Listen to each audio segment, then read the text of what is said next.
బ్రహ్మర్షి పితామహ పత్రిజీ గారికి ఆత్మ ప్రణామములు. వంశీ మాస్టర్ గారికి ఆత్మ ప్రణామములు. గీతాచారులైన శ్రీకృష్ణ పరమాత్మకి ఆత్మ ప్రణామములు. అర్జునుల వారికి ఆత్మ ప్రణామములు. వేదవ్యాస భగవానుల వారికి ఆత్మ ప్రణామములు. విఘ్నేశ్వర్ల వారికి ఆత్మ ప్రణామములు. గీతామాతకు ఆత్మ ప్రణామములు. గీతను ఉద్ధరించిన మహానుభావులందరికీ హృదయపూర్వక పాదాలు వందనాలు, కృతజ్ఞత.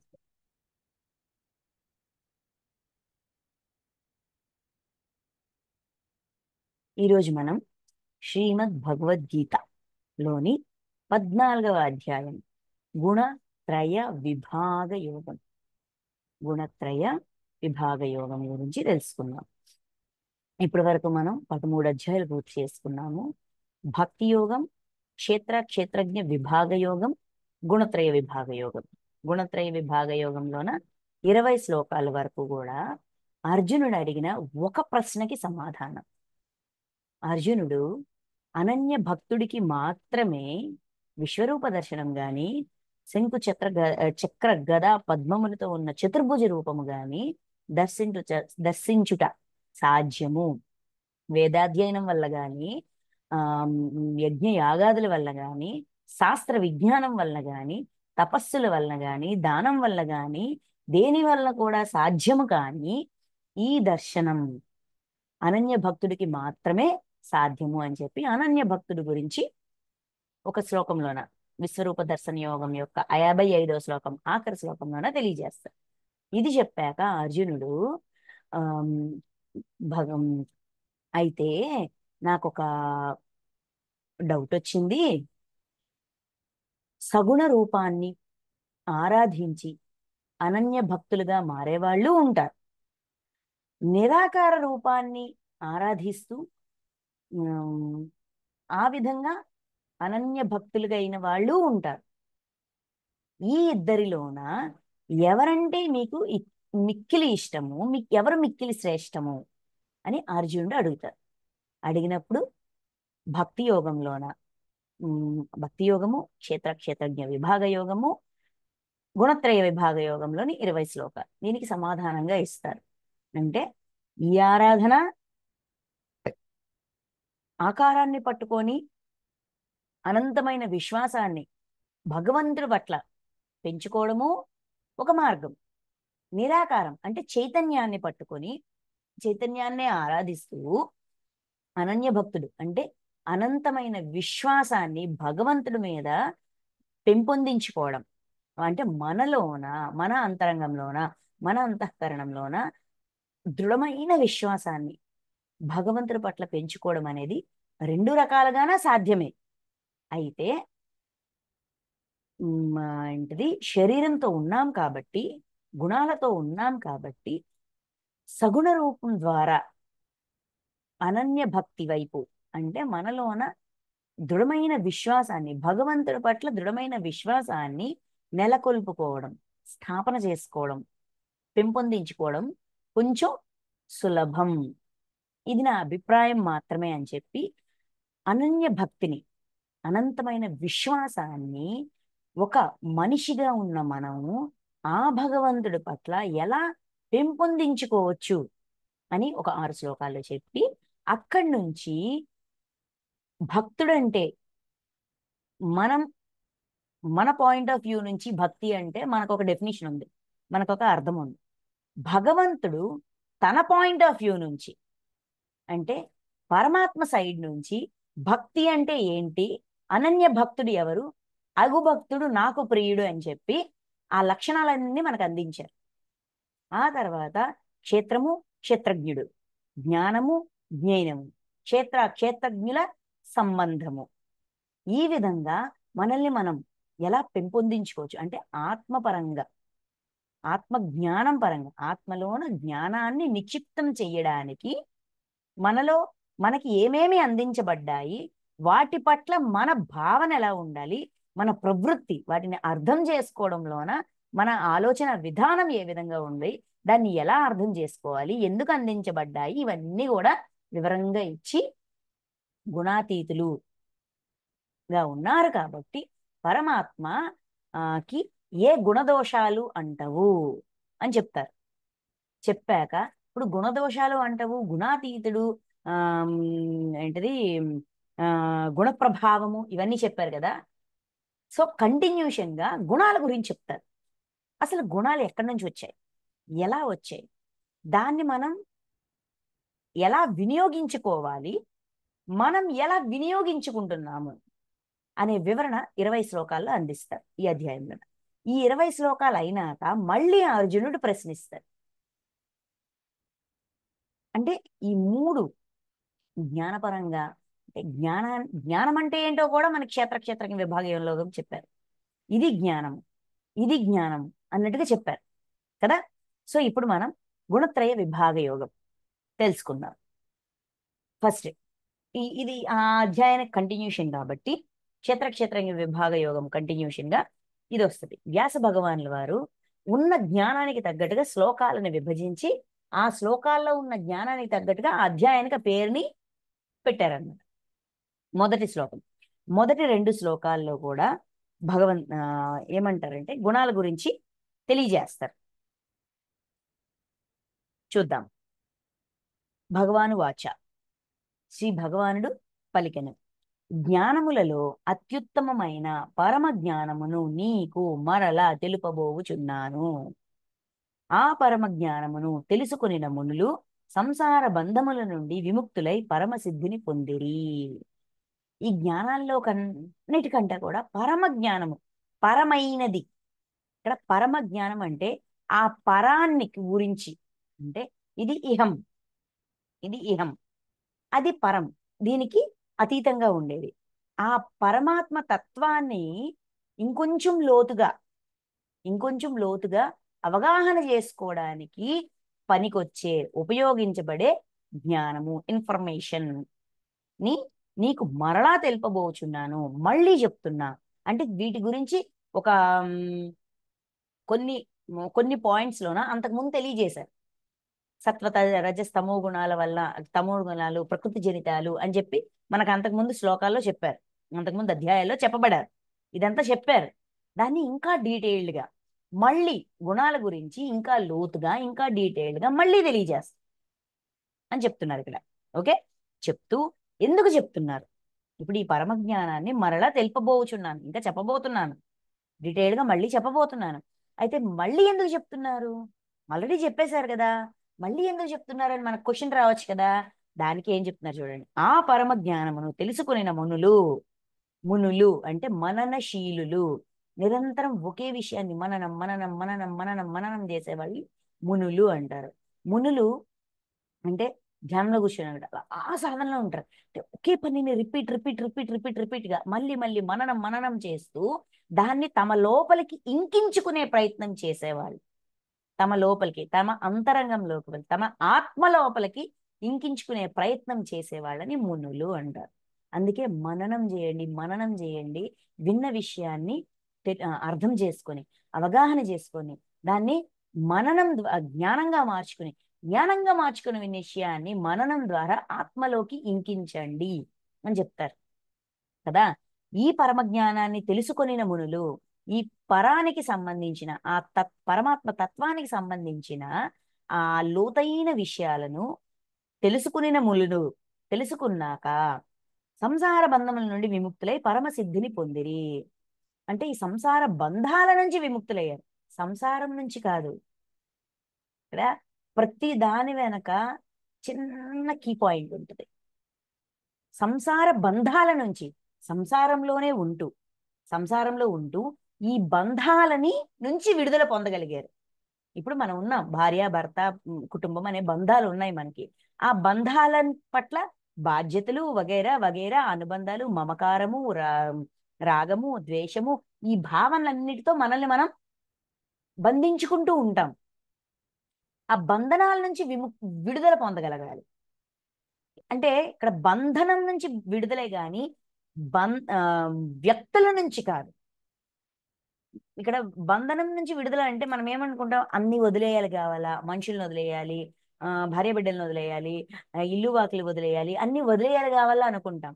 వదిలేయడం అంటే ఇది నాది, నేను లేకపోతే ఎలా జరిగిద్ది, నా మొగుడు, నా పిల్లలు, నా అత్తమామలు, నా ఇల్లు, నా వాకిలి అనే ఈ నా అనే బంధం నుంచి విడుదల. అంటే అటాచ్మెంట్ నుంచి డిటాచ్మెంట్కి రావడం. అవును, నా భర్తే కర్మ రుణాలు ఉన్నాయి, తెచ్చుకున్నా అతనితో ఉన్న ఆ కర్మ రుణాలని జ్ఞానంగా మార్చుకోవచ్చు, తీర్చుకోవచ్చు. పశ్చాత్తాపం, శత్రుగర్భం అనుకోండి, పశ్చాత్తాపం, పరివర్తన, ప్రాయశ్చిత్తం ద్వారా క్షమ కోరుతూ, క్షమ ఇస్తూ, కృతజ్ఞత ఉంటూ ఆ బంధాన్ని నుంచి మనం విడుదల పొందొచ్చు. మిత్రగర్భం అనుకోండి, కృతజ్ఞత, వాళ్ళు మనకు సాయం చేస్తూ ఉంటారు, కృతజ్ఞతా భావంతో ఆ బంధనం నుంచి విడుదలవచ్చు. అంటే ఏ చిక్కుముళ్ళు అయితే మనం గత జన్మల్లో వేశామో ఆ చిక్కుముడుల నుంచి విడుదల. అంటే కర్మబంధాల నుంచి విడుదలే గాని భౌతిక బంధాల నుంచి కాదు. భౌతిక బంధం అలాగే ఉంటది, శరీరం ఉన్నంతగా బంధం ఉంటది. ఇప్పుడు మన ఇంట్లో పెద్దవాళ్ళు ఎవరో చనిపోతారు, చనిపోతే వాళ్ళ శరీరం వెళ్ళిపోద్ది, కానీ వాళ్ళు మనకి ఏమవుతారనే బంధం ఉంటది కదా. ఇక్కడ కర్మ బంధాల నుంచి విడుదల, సంసార బంధాల నుంచి విముక్తులై పరమ సిద్ధిని పొందిరి. అంటే పరమానందాన్ని రుచి చూశారు, ఆ పరమానందాన్ని పొందారు. అందుకని ఈ కర్మబంధాలన్నీ దేనివల్ల ఉన్నాయి, ఎలా తయారు చేసుకుంటున్నాము, వాటి నుంచి ఎలా విడుదల పొందాలని తెలియాలంటే దాని యొక్క లోతుల్ని కూడా అవగాహన చేసుకోవడానికి ఈ విషయాలని చెప్పబోతున్నాను అని ఇక్కడ భగవానుడు చెప్తుంటారు. ఓకే, నెక్స్ట్ రెండో శ్లోకం. ఈ జ్ఞానమును ఆశ్రయించిన వారు నా స్వరూపమునే పొందుదురు. ఎవరైతే ఈ జ్ఞానాన్ని ఆశ్రయించిన వారు, ఇక్కడ ఆశ్రయించడం అంటే ఆచరించడం. ఆ జ్ఞానాన్ని ఎవరైతే ఆచరిస్తారో నా స్వరూపమునే పొందుతారు. అంటే ఆ పరమాత్మ తత్వాన్ని తెలుసుకుంటారు, ఆ స్థితికి ఎదుగుతారు. అట్టి పురుషులు సృష్టి ఆది యందు మరల జన్మింపరు. అటువంటి పురుషులు అంటే అటువంటి ఆత్మలు సృష్టి ఆది యందు, సృష్టి మళ్ళీ మొదలైనా కూడా మళ్ళీ జన్మ తీసుకోవాల్సిన అవసరం ఉండదు. అంటే జన్మ పరంపర కంప్లీట్ అయిపోతుంది కాబట్టి జన్మ తీసుకోవాల్సిన అవసరం ఉండదు. ప్రళయ కాలమున వ్యధనొందరు. ప్రళయం, కష్టాలు, బాధలు, సమస్యలు వచ్చినా కూడా బాధపడరు. పరిస్థితులు ఎంత కఠినంగానైనా ఉండి, పెద్ద ప్రళయం వచ్చినంత పరిస్థితులే కానియండి, కానీ వ్యధ, బాధలో చిక్కుకోరు. ఎందుకంటే బాధ నుంచి బయటపడే మార్గాన్ని వాళ్ళు నేర్చేసుకున్నారు కాబట్టి, వాళ్ళకి తెలుసు కాబట్టి. కాబట్టి ఏ బాధ కూడా వాళ్ళని చెలింప చేయలేదు, వాళ్ళలో దుఃఖాన్ని తయారు చేయలేదు. అవగాహనని తప్ప, జ్ఞానాన్ని తప్ప, ఈ ఈ సమస్య నుంచి నేనేం నేర్చుకోవచ్చు, నేను ఇంకా ఇంకా ఏం తెలుసుకోవాలి అని దాన్ని కూడా, ఆ సమస్యని, ఆ కష్టాన్ని, ఆ ప్రళయాన్ని కూడా లర్నింగ్ వైపు మౌల్డ్ చేయగలుగుతారు అని చెప్తున్నారు. చెప్తూ, ఓ అర్జున, ఇక్కడ 3, 4 ఈ 2 శ్లోకాల్లోన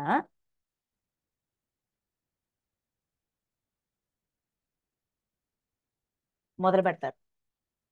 పరమ జ్ఞానం అంటే పరానికి సంబంధించిన జ్ఞానం.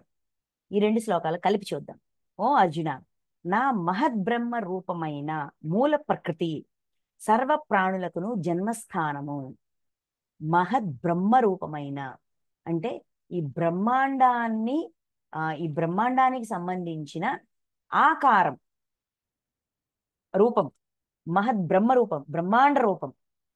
మూల ప్రకృతి సర్వ ప్రాణులకు జన్మస్థానము. మూల ప్రకృతి నుంచే అన్ని జన్మించాయి. దాని యందు చేతన సముదాయ రూపమైన బీజమును ఉంచదను. ఆ మూలం ఆ మూలం నుంచి ఆ ప్రాణులన్నీ ఉత్పత్తి అవుతాయి. అందులో చేతన సముదాయమైన బీజమును ఉంచదను. అంటే చైతన్యాన్ని అందులో స్థాపన చేస్తారు. మూల ప్రకృతి నుంచి ప్రాణులు జన్మిస్తాయి. ఓకే, అంటే శరీరాలు తీసుకుంటాయి.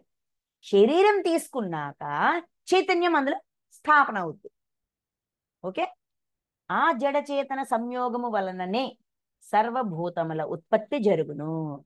ఈ మూల ప్రకృతి అండ్ చైతన్యం, ఈ రెండిటి యొక్క సంయోగం వలన సర్వభూతములు, అన్ని ప్రాణులు ఉత్పత్తి జరుగుతోంది.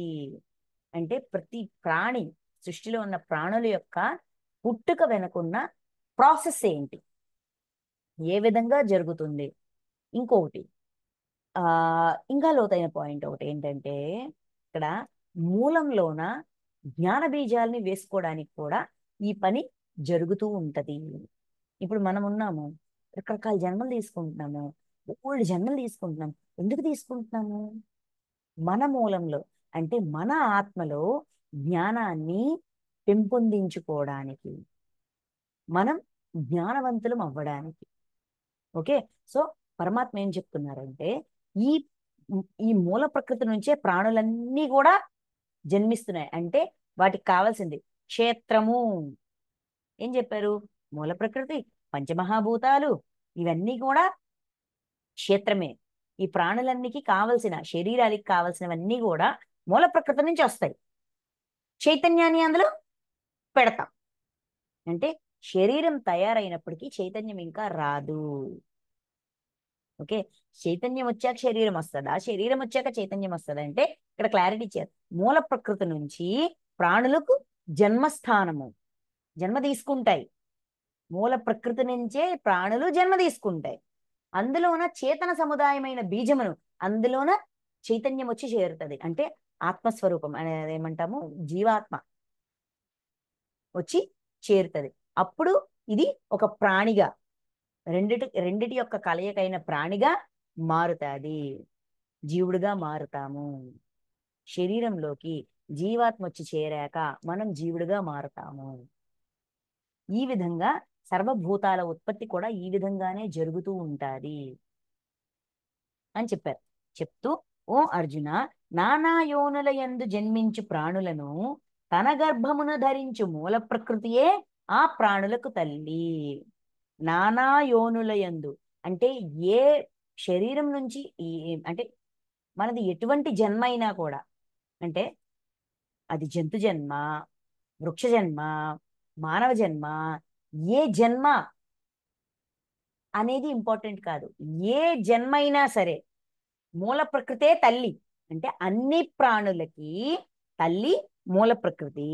బీజస్థాపన చేయు నేను వాటికి తండ్రిని. వాటిలో బీజాలను అంటే చైతన్యాన్ని స్థాపన చేస్తున్న పరమాత్మ, అంటే ఆత్మ చైతన్యము, పరమాత్మ యొక్క చైతన్యము తండ్రి. అన్ని ప్రాణులకు తల్లి తండ్రి ఒక్కలే. అనగా సర్వ ప్రాణులకు ప్రకృతియే తల్లి, నేనే జనకుడని.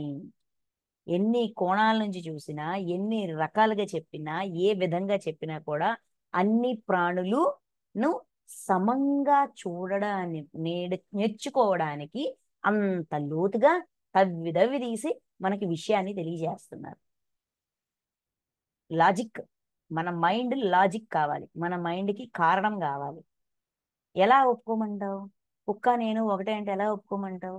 పిల్లి నేను ఒకటే అంటే ఎలా ఒప్పుకోమంటావు? చీమ నేను ఒకటే అంటే ఎలా ఒప్పుకోమంటావు?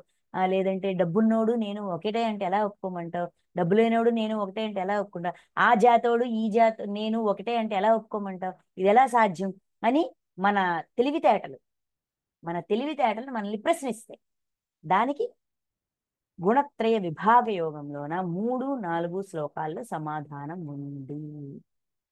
ఏ నేచర్ నుంచి అయితే, ఏ మూల ప్రకృతి నుంచి అయితే శరీరాన్ని తెచ్చుకుంటున్నామో, ఏ పరమాత్మ నుంచి అయితే చైతన్యాన్ని తెచ్చుకుంటున్నామో, ఆ మూల ప్రకృతే అన్నింటికీ తల్లి. ఈ చైతన్యమే అన్నింటికి, ఈ మూల చైతన్యం పరమాత్మ చైతన్యమే అన్నింటికీ తండ్రి. ఆ జన్మలో ఏం నేర్చుకోవడానికి ఆ శరీరాన్ని తెచ్చుకున్నామో ఆ జన్మలో నేర్చుకుంటాం. ఈ జన్మలో ఏం నేర్చుకోవడానికి ఈ శరీరాన్ని తెచ్చుకున్నాము, ఈ జన్మలో ఇది నేర్చుకుంటాం. ఈ విధంగా మన ఆత్మ చైతన్యంలోన బీజాలను వేసుకుంటూ ఉంటాము. లెర్నింగ్ మొదలు పెడతాము.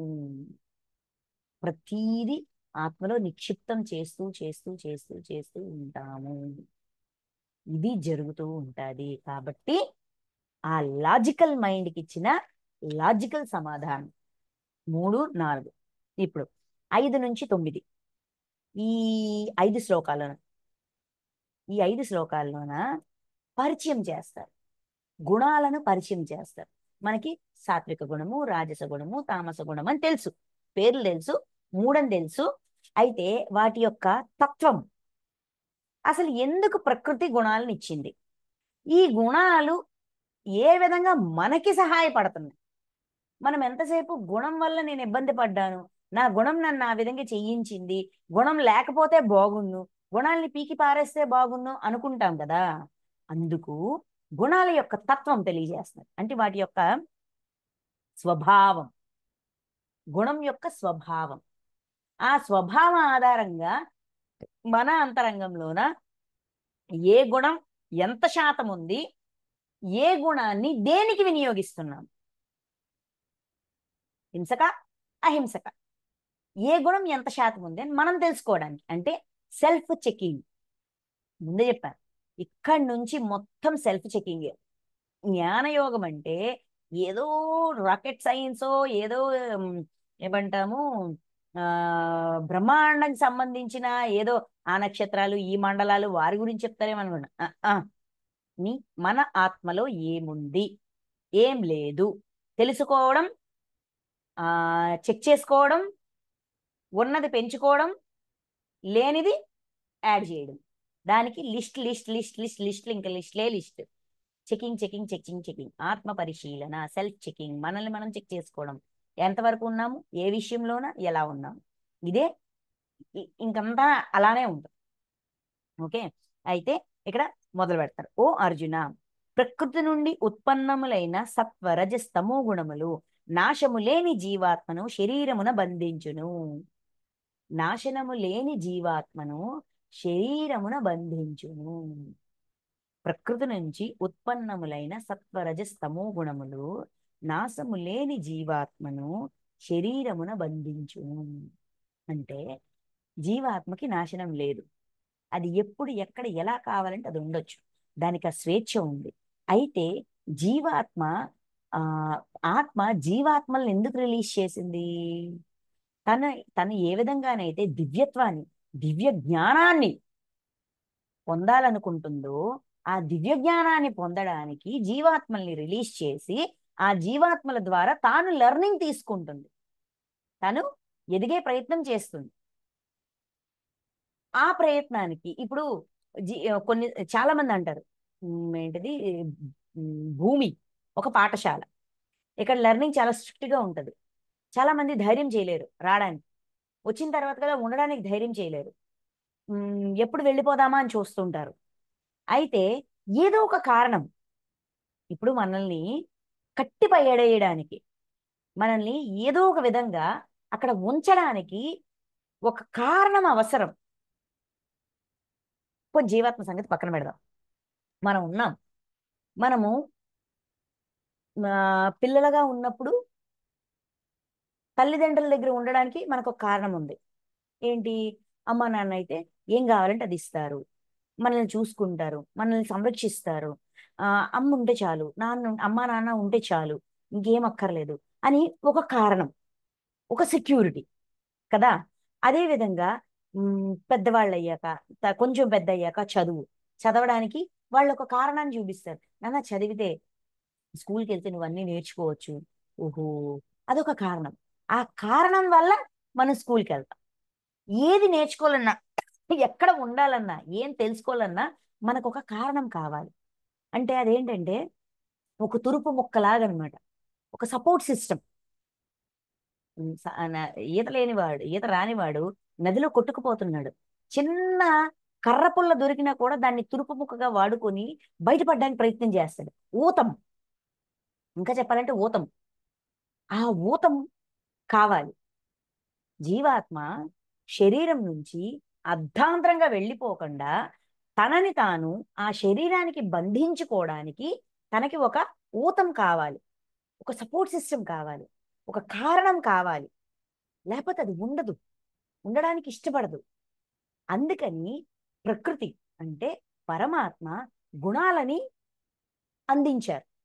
అంటే శరీరంతో పాటు ఈ గుణాలు కూడా ఒక ఎంటిటీ, ఒక రా మెటీరియల్గా ఇచ్చారు. ఈ గుణాలు ఏం చేస్తాయంటే జీవాత్మని శరీరంలో ఉండేటట్టుగా ప్రేరేపిస్తాయి. అంటే కరెక్ట్గా చెప్పాలంటే మోటివేట్ చేస్తాయి. ప్రేరణ, ఏం పర్వాలా, ఏం కాదు ఏం కాదు, యూ కెన్ స్టే, చూద్దాం, ట్రై చేద్దాం, అబ్బా మనకి ఏం తెలియదు కదా, ట్రై చేద్దాం అన్నట్టుగా గుణాలు హెల్ప్ చేస్తాయి. అంటే గుణాలు ఏంటండి, మనకి శత్రువులు కాదు, మనకి మిత్రులు, మన మూల కారణాన్ని సిద్ధింపజేసుకోవడానికి, దివ్య జ్ఞాన ప్రకాశం పొందడానికి, ఆత్మ చైతన్యాన్ని విస్తృతపరుచుకోవడానికి, ఇంకా ఇంకా ఇంకా ఇంకా ఎక్స్పాండ్ చేయడానికి, దివ్యత్వం దైవంగా మారడానికి, దైవంగా మారి దివ్య జ్ఞాన ప్రకాశాన్ని పొందుతూ దైవంగా మారుతూ పరమాత్మగా మారడానికి, పరమాత్మ స్థితికి ఎదగడానికి మనకి సహాయం చేస్తాయి. అంత చక్కగా మనల్ని ఉంచుతాయి. బంధించవు, బాధించవు. కాకపోతే వాటిని ఆధారంగా చేసుకొని వాటి నుంచి వచ్చే మోటివేషన్తో మనం శరీరంలో ఉంటాము. మన జీవాత్మ శరీరాన్ని కనెక్ట్ అయి ఉంటది. అంటే ఒక కట్టుబడి, ఇక్కడ బలవంతం కాదు, ఒక కట్టుబడి. ఇంకా చెప్పాలంటే అండర్స్టాండింగ్, రెండిటి మధ్యన ఉండే ఒక అండర్స్టాండింగ్ అన్నమాట. అందుకని చూడండి, ప్రకృతి నుంచి ఉత్పన్నములైన ఈ గుణాలు కూడా ప్రకృతి నుంచి ఉత్పన్నములయ్యాయి. అంటే పరమాత్మ ఇచ్చిన గిఫ్ట్. బాడీ ఎలాగైతే పరమాత్మ ఇచ్చిన గిఫ్టో, గుణాలు కూడా పరమాత్మ ఇచ్చిన గిఫ్టే. ఓకే. సత్వ రజస్ తమో గుణం, ఈ మూడు గుణాలు కూడా నాశనం లేని జీవాత్మను. జీవాత్మకి నాశనం లేదు. అది ఎలా అది మనకి ఏమంటాము, సాంఖ్యయోగంలో చెప్పారు కదా, అగ్నిలో కాల్చబడదు. ఎంత చక్కగా ఈజీగా డ్రెస్సులు మార్చినట్టుగా, పాత డ్రెస్ తీసి కొత్త డ్రెస్ వేసుకున్నట్టుగా జీవాత్మ శరీరాన్ని మార్చేస్తుంది. దానికి నాశనం లేదు. ఆ నాశనం లేని జీవాత్మని శరీరానికి బంధించును. శరీరం లోపల ఎలాగా బంధించి ఉంచుతాడు. ఎందుకంట, ఓ పాపరహితుడా, అర్జునుడిని పాపరహితుడా అని పిలుస్తున్నారు.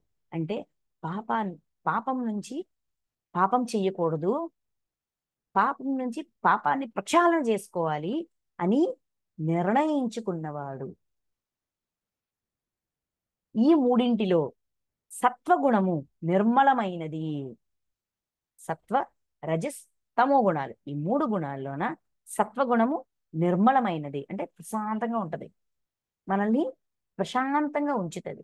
మన లోపల ప్రశాంతతని కూల్గా ఉండేటట్టుగా చేస్తుంది సత్వగుణం. కనుక ప్రకాశమైనది, అందుకని జ్ఞానంతో కూడుకున్నది.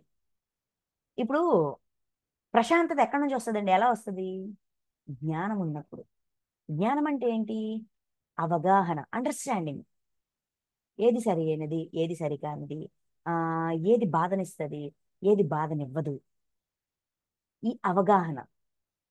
అందుకని ప్రకాశమైనది, వికారరహితమైనది. వికారాలు అంటే ఎమోషనల్ ఇంబ్యాలెన్స్ లేకుండా బ్యాలెన్స్డ్గా ఉంచేది. అది సుఖ సాంగత్యం వలన, జ్ఞానాభిమానం వలన మనుజుని బంధించును. సత్వగుణం మనలోన ఎటువంటి మోటివేషన్ తీసుకొస్తుంది? సుఖం అనే మోటివేషన్. ఇంకా జ్ఞానాభిమానం, జ్ఞానాన్ని అభిమానించడం, అంటే జ్ఞానం మీద ఇష్టం పెంచుతుంది, మమకారాన్ని పెంచుతుంది, కొత్త కొత్త విషయాల్ని తెలుసుకోవాలనే కుతూహలాన్ని పెంచుతుంది. ఇప్పుడు ధ్యానంలోకి వచ్చాము, స్పిరిచువల్ క్లాసులు వింటున్నాము, స్పిరిచువల్ నాలెడ్జ్ కోరుకుంటున్నాము, ఓకే. మరి రాకముందు మనకి ఏదో తెలుసుకోవాలి, ఏదో నేర్చుకోవాలని లేదా? స్కూల్కి వెళ్తాము, టీచర్లు టేబుల్స్ నేర్పిస్తారు, మ్యాథ్స్ నేర్పిస్తారు, ఫిజిక్స్ నేర్పిస్తారు, సైన్స్ నేర్పిస్తారు, రకరకాల కథలు చెప్తారు. కొత్తలు ఏం చెప్తారండి? రైమ్స్ నేర్పిస్తారు, కథలు చెప్తారు. ఇవన్నిటి మీద మెల్లగా ఇంట్రెస్ట్ వస్తుంది. వస్తుందా రాదా? ఏదో కొత్త విషయం చెప్తున్నారు, తెలుసుకోవాలని కుతూహలం పెరుగుతుంది. ఆ కుతూహలంతో మరుసటి రోజు మళ్ళీ స్కూల్కి వెళ్తాం. టీచర్ పాటలు పాడించారు, డాన్స్ చేయించారు, ఆటలు ఆడించారు, బాగుంది. నాలాంటి చిన్న చిన్న పిల్లలు ఎంతమందో ఉన్నారు, ఓ ఇలా కూడా ఉంటుందా అని ఆ కుతూహలం వస్తుందా రాదా? ఆ కుతూహలంతో జీవాత్మను శరీరమున బంధించును. అంటే మనలోన ఈ ఇంట్రెస్ట్ అన్ని ఉన్నాయి. ఏంటి? సుఖ సాంగత్యము, జ్ఞానాభిమానము. సుఖంగా ఉండాలి, ప్రశాంతంగా ఉండాలి, లోపల మనశ్శాంతితో ఉండాలి, శాంతంగా ఉండాలనే కోరిక, కొత్త విషయాన్ని తెలుసుకోవాలి, తెలియని విషయాన్ని తెలుసుకోవాలని జ్ఞానం మీద మమకారంతో మనం, అంటే మన జీవాత్మ మన శరీరంలో నిలబడతది పారిపోకుండా.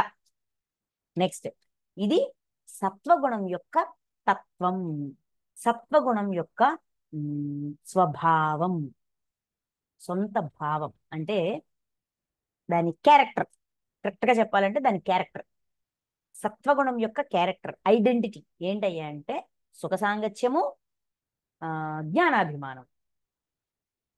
ఎప్పుడైనా మనకి ఏదో తెలుసుకోవాలనిపించింది, ఓకే, ఆ మూమెంట్లో మన సత్వగుణంని మనం వినియోగిస్తున్నాం. అలాగా మనల్ని మనం తెలుసుకోవడానికి గుణాలుగా, మనల్ని మనం గుణాలుగా తెలుసుకోవడానికి హెల్ప్ అవుతుంది. నెక్స్ట్ అర్జున, రజోగుణము రాగాత్మకము. రజోగుణము రాగాత్మకము అంటే ఏమంటాము, భావనలు, ఎమోషనల్, మనలో భావనల్ని ప్రేరేపిస్తుంది. ఇష్టము, అయిష్టము, ప్రేమ, ద్వేషం, కోపం, ఇవన్నీ మనలో అంతర్గతంగా ఉన్న భావనలన్నిటినీ కూడా బయటికి తీసుకొస్తుంది రజోగుణం. అది కామము ఆసక్తుల నుండి ఉత్పన్నమగునని ఎరుంగుము. కామము ఆసక్తి, కామము అంటే కేవలం సెక్స్ అనుకుంటాం, కాదండి, కోరిక, మితిమీరిన కోరిక ఏదైనా కామం కింద వస్తుంది. కామం అనేది ఒక సంస్కృత పదం, తెలుగులోకి మార్చుకుంటే మితిమీరిన కోరిక, కోరిక అండ్ ఆసక్తి, దాన్ని ఎలాగైనా నెరవేర్చుకోవాలని దాని మీద మనం పెట్టే ఇంటెన్షన్, కోరిక మీద మనం పెట్టే ఇంటెన్షన్. కామము ఆసక్తుల నుండి ఉత్పన్నమగును అంటే మనలో కోరికని, ఆసక్తిని ప్రేరేపిస్తుంది. అంటే మనలో ఒక కోరిక కలిగింది, ఆ కోరిక నెరవేర్చుకోవాలి అనే ఒక పంతం వచ్చిందంటే మనం రజోగుణాన్ని వినియోగిస్తున్నామని అర్థం. ఎరుంగుము, ఎరుకలో ఉండండి. మనలో వచ్చే భావనలని, ఎమోషన్స్ని ఒక కంటితో కనిపెడుతూ ఉంటే మనకు అర్థమవుతుంది మనం ఏ గుణాన్ని వాడుతున్నాము. తర్వాత సెకండ్ క్వశ్చన్ వేసుకోవాలి, దేనికోసం వాడుతున్నాము? బాధ పెట్టడానిక, బాధ పడడానిక, బాధ ఇవ్వడానిక? బాధ పెట్టకుండా ఉండడానిక, బాధ పడకుండా ఉండడానిక, బాధ ఇవ్వకుండా ఉండడానిక? దేనికి వినియోగిస్తున్నామని నెక్స్ట్ చెక్ చేసుకోవాలి. అందుకు మన సెల్ఫ్ చెకింగ్ కోసం మాత్రమే దీన్ని ఇంత వివరంగా చెప్తున్నారు. గుణాల పట్ల ఉన్న ఏదైనా అవి సరికానివి, వాటి వల్లే మనం నాశనం అయిపోతున్నాము అనే మిస్అండర్స్టాండింగ్ ఏమైనా ఉంటే అది కూడా తీసి పారేస్తున్నారు. అంటే క్షేత్రానికి సంబంధించిన అపార్థాలన్నింటినీ తొలగిస్తున్నారు. ఎందుకంటే క్షేత్రజ్ఞుడు పరమాత్మ స్థితికి ఎదగాలనుకుంటున్నాడు కాబట్టి. అది జీవాత్మను కర్మల యొక్కయు కర్మఫలముల యొక్కయు సాంగత్యములో బంధించును. సరే, దీని తత్వం ఏంటి? కామము ఆసక్తి. అయితే ఈ కామము ఆసక్తి ద్వారా మనం అంటే ఈ జీవాత్మ ఈ శరీరంలో కనెక్ట్ అయి ఉండడానికి, అనుబంధంతో ఒక అండర్స్టాండింగ్తో ఉండడానికి ఏంటి మూలం అవుతుందంటే కర్మలు, కర్మఫలాలు. కోరిక ఉంది, కోరికను నెరవేర్చుకోవాలనే ఆసక్తి ఉంది, దాంతో మనం ఏదో ఒక పని చేస్తాం, ఆ పని యొక్క ఫలితం మళ్ళీ అనుభవించాలి కాబట్టి మళ్ళీ శరీరం తీసుకొని రావాలి. శరీరం తీసుకోవడానికి ఒక కారణం కావాలి, ఆ కారణాన్ని తయారు చేస్తాం. నెక్స్ట్ అర్జున, తమో గుణము సకల దేహాభిమానులను మోహితులునుగా చేయును. మోహంలోకి పడవేస్తుంది, మనలో మోహాన్ని పెంచుతుంది తమోగుణం. అంటే తమోగుణం యొక్క లక్షణం ఏంటి? తమోగుణం యొక్క క్యారెక్టర్ ఏంటి? మోహం. అదే కావాలి, ఎంత నచ్చ చెప్పినా కూడా కాదు, కావాలంటే కావాలంతే. ఇంకా 10 సార్లు అదే పని చేయడం, దానికోసమే తప్పించుకోవడం, దానికోసమే వెంపర్లాడడం, ఇలాగా మోహం. అది ఏదైనా కావచ్చు. అజ్ఞానము వలన జనించును. ఈ మోహం ఎందుకు వస్తుంది? అజ్ఞానం అంటే తెలియనితనం, తెలియదు కాబట్టి, ఏది ఏంటి అనే ఆ నిజాలు, ఆ సత్యం తెలియదు కాబట్టి అజ్ఞానం వస్తుంది. అది జీవాత్మను ప్రమాదాలస్య నిద్రాదులలో బంధించును. ఈ జీవాత్మ ఈ శరీరానికి కనెక్ట్ అయి ఉండడానికి, అనుగుణంగా ఉండడానికి, లోపల అంతర్గతంగా ఉండడానికి, శరీరాన్ని విడిచి వెళ్ళిపోకుండా ఉండడానికి ప్రమోదము, అలసత్వము, నిద్ర అంటే ఏమంటాము, ప్రమోదం, ఎంజాయ్మెంట్. ఆలసత్వం, బద్ధకం. నిద్ర అంటే అజ్ఞానం, తెలియంతనం. ఇక్కడ నిద్ర అంటే పడుకోవడం అని కాదండి, తెలియంతనం. ఎంతసేపు తెలుసుకోవాలని జిజ్ఞాస కూడా ఉంచుకోరు. ఎందుకులే అబ్బా, సర్లే చూద్దాంలే అని ఆ తత్వం, ఆ టైప్ ఆఫ్ మెంటాలిటీ. అది అలా మనకు అనిపించింది కొన్నిసార్లు. రోజులు రోజులు ఏం చేయబుద్ధి అవ్వదు, జస్ట్ ఎటో వెళ్ళిపోవాలనిపిస్తుంది. ఒక పని చేయబుద్ధి అవ్వదు, ఇంట్లో ఉండబుద్ధి అవ్వదు, లేదంటే ధ్యానం చేయబుద్ధి అవ్వదు, క్లాసెస్ వినబుద్ధి అవ్వదు, లేదంటే ఏది హే వద్దు బా వద్దు వద్దు అనుకుంటాం. ఆ మొమెంట్లో మనం, ఆ సమయంలోన మనం తమో గుణాన్ని వినియోగిస్తున్నాం. తెలుసుకోవాలని లేకపోవడం, అలసత్వంతో ఉండడం, బద్ధకంగా ఉండడం, ఇది ఇది తమో గుణం యొక్క క్యారెక్టర్. ఇది ఆ అలసత్వంతో, ఆ బద్ధకంతో ఉండడం అంటే దాని యొక్క రుచి చూపిస్తుంది. ఆ రుచి కారణంగా అది కంటిన్యూ చేస్తున్నాం. కొన్నిసార్లు చూడండి, కంటిన్యూగా ఒక రోజు, 2 రోజులు, 3 రోజులు తర్వాత సడన్ గా ఏహే ఇది కూడా బోర్ కొట్టింది అబ్బా అని చెప్పి మళ్ళీ జ్ఞానం వైపు వెళ్తాం. మళ్ళీ ఏదో చేయాలనుకుంటాం, ఏదో పని చేయాలనుకుంటాం, ఇంకేదో చేయాలనుకుంటాం. అలాగా ఒక్కొక్కసారి ఒక్కొక్క గుణాన్ని మనం వినియోగిస్తూ ఉంటాము. ఏ టైంలో, ఏ మొమెంట్లో ఏ గుణాన్ని వినియోగిస్తున్నాం అనేది మనం చెక్ చేసుకుంటూ ఉంటే ఏ గుణ ప్రభావంలో మనం ఉన్నామనేది మనకి తెలుస్తాది. సత్వగుణము జీవుని సుఖములలో నిమగ్నము చేయును. సుఖాన్ని ఆ సుఖం అంటే ఏంటి? ఆ సుఖంలో ఉండడానికి అలవాటు చేస్తుంది. అది జ్ఞానం వల్ల వచ్చిన సుఖం. ఆ జ్ఞానాన్ని నేర్చుకోవడం వల్ల పొందిన ఆనందం. ఇక్కడ సుఖం అంటే ఏంటి? ఏసీ వేసుకోవడము, లేకపోతే ఏంటిది రూమ్ హీటర్ పెట్టుకోవడము, మంచి బెడ్ మీద పడుకోవడము, ఇవన్నీ ఇవన్నీ కూడా కొన్నిసార్లు సుఖాన్ని ఇస్తాయి, ఇవ్వవు. చెప్పలేం, గ్యారంటీ ఇవ్వలేము. కానీ జ్ఞానము అంతరంగంలో సుఖాన్ని ఇస్తుంది, ఆనందాన్ని ఇస్తుంది. ఆ ఆనందం వల్ల మనం, మన చుట్టూ ఉన్న పరిస్థితులు కూడా ఎలా ఉన్నా కూడా మనం సుఖంగా ఉంటాం. చుట్టూ ఉన్న పరిస్థితులు ఎంత భయంకరంగా ఉండాలి, బాధాకరంగా ఉండాలి, సదుపాయం లేకుండా ఉండని, ఏ సదుపాయాలు లేకపోయినా కూడా అంతరంగంలో ఉన్న ఆనందం వల్ల సుఖంగా ఉంటాం. శరీరము ఆ సుఖం అనే అనుభూతిని ఫీల్ అవుతుంది. అది సత్వగుణం యొక్క తత్వం. ఓకే. రజోగుణము కర్మల యందు నిమగ్నునిగా చేయును. రజోగుణం ఏం చేస్తుంది? కర్మల్లో నిమగ్నం చేస్తుంది, పని చేసేటట్టుగా, పని మీద ఇంట్రెస్ట్ పెంచుతుంది, పని పట్ల ఇంట్రెస్ట్ పెంచుతుంది. ఈ పని చేయాలి, ఆ పని నేర్చుకోవాలి, అలా పని చేయాలి, ఇలా పని చేయాలి, ఏదో ఒక పని చేయాలి, అలాగా మనల్ని మోటివేట్ చేస్తుంది. తమో గుణము జ్ఞానమును కప్పివేసి ప్రమాదాదులలోను ముంచివేయును. తమో గుణం ఏం చేస్తుంది? జ్ఞానాన్ని కప్పివేస్తుంది. అంటే ఈ జ్ఞానం కాదు, ఈ లెర్నింగ్ కాదు, ఆ మనం ఏంటిది సడన్ గా ఇంకేమీ వద్దు, ఏమీ నేర్చుకోము అని జీవాత్మను ప్రమాదంలో, డేంజర్లో పడేస్తుంది. దేనివల్ల? బద్ధకము, ఆలసత్వము ఇవన్నీ పెరిగిపోయి ఆ మోహం వల్ల మనము, ఇక్కడ ప్రమాదం అంటే ఏంటంటే బాధ ఇవ్వడం కానీ, ఆ జీవాత్మ ఒక ప్రణాళిక వేసుకొని వచ్చింది లర్నింగ్ కోసం, ఆ లర్నింగ్ ని మిస్ చేసేస్తుంది. ఆ లర్నింగ్ వైపు తిరగనివ్వదు, వెళ్ళనివ్వదు. దానివల్ల మనకి మనం ప్రమాదంగా మారుతామా లేదా? ఒక డేంజర్లో పడేస్తామా లేదా? జన్మ వేస్ట్ అయిపోతుంది కదా. ఆ విధంగా చేస్తుంది. ఓకే. ప్రమాదాదులు, ఇక్కడ ప్రమాదము, అలసత్వము, నిద్ర, అజ్ఞానములో ముంచివేయును, అందులో ఉండేటట్టుగా చేస్తుంది. అంటే మనం మన బాధ్యతల్ని, కర్తవ్య కర్మల్ని నిర్వర్తించకుండా, సుముఖంగా కాకుండా విముఖంగా, దానికి వ్యతిరేకంగా ఉన్నాము అంటే మనల్ని మనం ప్రమాదంలో పడేస్తున్నాము అని గుర్తించుకోవాలి. జరుగుతుంది, కొంచెం టైం వేస్ట్ చేస్తాం, కాదనట్లా. ఒక 10 రోజులు వేస్ట్ చేయొచ్చు, 6 రోజులు వేస్ట్ చేయొచ్చు, లేదంటే నెల రోజులు వేస్ట్ చేయొచ్చు, లేదంటే 3 నెలలు వేస్ట్ చేయొచ్చు. కానీ ఏదో ఒక క్షణం మనకి ఎరుక వస్తుంది. ఏం చేశాను నేను ఇన్నాళ్ళు, నేనేమైనా పొందానా లేదా అని ఒక చెకింగ్ వస్తుంది. ఆ చెకింగ్ వచ్చినప్పుడు మనకు అర్థం అవుతుంది, ఓకే, తమో గుణాన్ని బాగా వినియోగించుకున్నాను, అందుకే ఇలా ఉన్నాను, సర్లే వేస్ట్ అయింది ఏదో అయ్యింది, ఇంకా ఆగొద్దు, ముందుకెళ్దాం అని మనల్ని మనం మోటివేట్ చేసుకుంటాం. ఓకే, అది చెప్తున్నారు. చెప్తూ ఇక్కడ 10 నుంచి 13 ఒక లిస్ట్ ఇస్తారనమాట.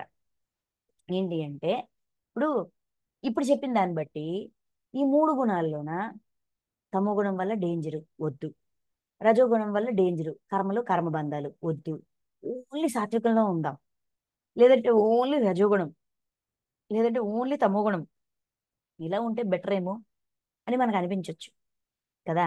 దానికి ఏం చెప్తున్నారంటే, ఓ అర్జున, రజస్తమో గుణములు అణచి సత్వగుణము వృద్ధి చెందును. రజోగుణాన్ని తమో గుణాన్ని అణిచిపెట్టామనుకోండి, సత్వగుణం పెరుగుతుంది పర్సంటేజ్. ఇక్కడ బేసిక్ ఏం చెప్తారంటే, ఈ 3 గుణాలు మనలోన సమానంగా ఉంటాయి. ఎందుకంటే అవి ప్రకృతి జనితాలు, ప్రకృతి ద్వారా మూల ప్రకృతి నుంచి వచ్చాయి, శరీరంతో పాటు వచ్చాయి. సో సమంగా ఉంటాయి. అయితే ఈ 2 మంచివి కావబ్బా, ఈ వద్దబ్బా అని దీన్ని అణిచివేశామనుకోండి, సాత్విక గుణం లేస్తుంది. అంటే ఇవన్నీ 30 1/3 1/3 1/3 3 భాగాల్లో 1 1 1 3 భాగాలు. ఓకే, ఈ 2 వద్దనుకున్నాం అనుకోండి, సాత్వికము 100% అయిపోద్ది. అంటే ఈ 2 తీసేస్తే ఇది ఒక్కటే ఉంటుంది. అంటే ఈ 2 1/3 పోతే, ఈ 2/3 పోతే 1/3 ఉంటుందని అనుకుంటారేమో, ఇది 100 అయిపోద్ది. ఈ 2 అణిచివేస్తే ఇది 100 అయిపోద్ది. అదేవిధంగా సత్వతమో గుణములను అణిచి రజోగుణము వృద్ధి చెందును. సాత్విక గుణాన్ని తామస గుణాన్ని ఈ రెండింటిని అణిచిపెడితే రజోగుణం 100% అయిపోద్ది. అట్లే సత్వరజో గుణములను అణచి తమో గుణము వృద్ధి అగును. సాత్విక గుణాన్ని రజోగుణాన్ని అణిచిపెట్టామనుకోండి, తమో గుణం వృద్ధి చెందుతుంది. అయితే గుణాలు ఎందుకు ఇచ్చారు? గుణాతీతంగా ఉండడం ఎలా నేర్చుకోవచ్చని ఇచ్చారు. అయితే మనమేం చేస్తున్నాము? గుణదాసులుగా ఉంటున్నాము, గుణానికి దాసోహం అయిపోతున్నాము. అందుకని గుణదాసులుగా ఉన్నామా, గుణానికి అతీతంగా ఉండే ప్రయత్నం చేస్తున్నామా అని తెలియాలి అంటే గుణం యొక్క తత్వము తెలియాలి, దాని యొక్క ప్రవర్తన తెలియాలి, దాని యొక్క తీరు తెలియాలి. అందుకు ఇవన్నీ చెప్తున్నారు. నెక్స్ట్, సో ఒకదాన్ని అణిచివేత, ఒకదాన్ని అణిచేస్తే, రెండింటిని అణిచేస్తే ఒక్కటే ఉంటది కదా, అది కూడా ఎంత శాతం అంతే ఉంటది కదా అనుకుంటున్నారేమో. ఈ రెండింటిని అణివేస్తే ఇంకోటి లేస్తుంది, ఆ రెండింటిని అణిచివేస్తే ఇంకోటి లేస్తుంది, ఈ రెండింటిని అణిచివేస్తే ఇంకోటి లేస్తుంది. అవి లేస్తే ఏం జరుగుతాయి? ఓకే, ఏమైపోయింది, రజోగుణాన్ని తామస గుణాన్ని అణిచివేద్దాం, ఓన్లీ సత్వగుణం మంచిదే కదా అనుకుంటాం కదా. దానికి సమాధానం ఇస్తారు 11వ శ్లోకం.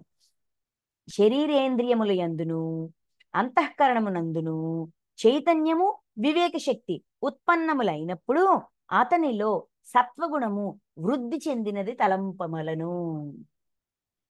శరీరము, ఇంద్రియాలు, అంతఃకరణము, శరీరంలోన, ఇంద్రియాల్లోన, అంతఃకరణంలోన, మన అంతరంగంలోన చైతన్యము వివేక శక్తి.